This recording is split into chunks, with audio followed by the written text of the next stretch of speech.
Hi everyone. You may remember that a couple of weeks ago it was revealed that Sharia courts are now operating here in Britain with the full backing of the law, even though they discriminate against women as a matter of course. And what this means is that those women who are intimidated into using these courts, as some of them will be, and everyone knows it, they will now find that they have the full weight of the British legal system lined up against them, alongside the patriarchal bigotry in their own communities. Those women who are cheated out of their just entitlement in these places, as some already have been, will find that they have no recourse to the real law to put things right. In other words, we are now accommodating Saudi Arabian legal principles here in Britain, just as we accommodate their corrupt business practices and their threats against our national security when we try to investigate them. If you live in Britain and if you think these courts are a bad idea, please sign the petition to which I've linked, asking that they be abolished and that this poison be removed from our society and that we revert to the rule of civilised law with equal rights for all, if that's not too much trouble. You know, over the last 11 years of this Labour government that we've had in Britain, the British people have seen their society subjected to social engineering on a massive scale by a misguided and arrogant liberal elite who, in their eagerness to fragment the fabric of our society, have actually succeeded in giving civilised values a bad name. Tolerance and diversity are good things on paper. I'm sure we'd all vote for tolerance and diversity, but in practice they've become a nightmare of doublethink and lies, where the most unreasonable people in society are encouraged at every turn to be even more unreasonable. A case in point, just this week, some idiot from Saudi Arabia is being allowed to sue a supermarket because he was required to handle alcohol as part of his job, despite being told this when he took the job, and despite the fact that thousands of Muslims in Britain handle alcohol every day when they sell it in their corner shops to people like me.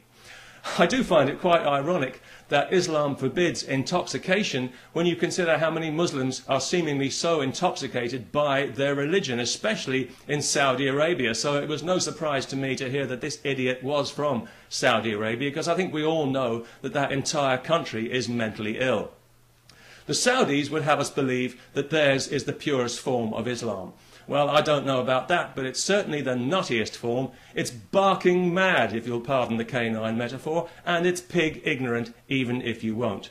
It's got to be just about the nastiest belief system on this faith-obsessed planet, and it's a cowardly one as well, enforced by cowardly men who are afraid of women and whose only language is ultimately violence. They're absolutely pathetic, and history is already laughing at them. If the term human rights means anything in this world, then one day the Saudis will pay out as much in compensation for their abuse of women as the Catholic Church has for its abuse of children. And I'll certainly drink to that. Because I was out earlier today, coincidentally, buying some beer, not because I enjoy beer particularly, but because I know it offends Islam. Although it didn't seem to bother the Muslim shopkeeper I bought it from, maybe he was just being polite. Anyway, as I was leaving the shop with my beer, two women happened to walk past wearing burqas.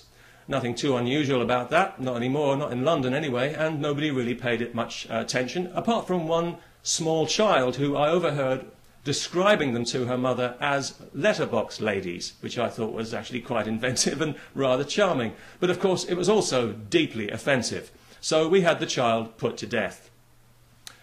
No, not really. But it was lucky that neither of the women actually heard the offensive and insulting remark, because obviously each of them had her head encased in a cloth sack. So that was good, because it meant that the police didn't have to be called, no human rights people needed to get involved, and nobody required any financial compensation for hurt feelings, which I thought made a very pleasant change indeed. And of course, as a result, we didn't have to listen to any propaganda sound bites from some Islamist Saudi shill at the Muslim Council of Britain. So all in all, it worked out for the best. And it just goes to show that these things don't always have to end in tears. Peace, especially to everyone who remembers to sign the petition.